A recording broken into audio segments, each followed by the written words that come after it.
प्रत्येक English medium स्कूलमध्ये ना प्रिन्सिपलचे ना काही चमचे राहतात असे.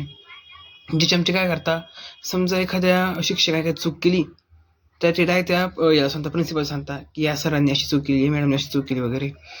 थोडक्यात शहाणपणा करायचं काम करतात. आणि मोस्टली ना जे सिनियर टीचर असतात, ते सिनियर टीचर जे न्यू टीचर असतात त्यांच्यावर असं दबाव द्यायचं काम करतात. सिनियर टीचर न्यू टीचर असं दबाव द्यायचं काम करतात.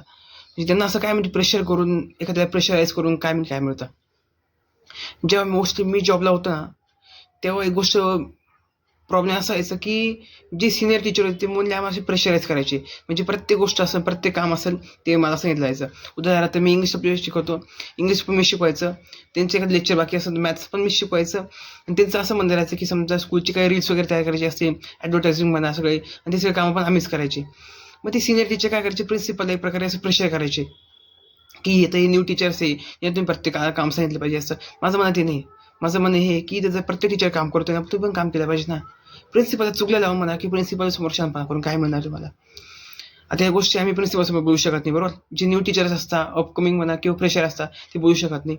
बट प्रिन्सिपलला म्हणा की स्कूल ओनरला कळलं पाहिजे या गोष्ट, की जे आपले फक्त चमचे त्यांनाच पुढे माग करायचं फक्त.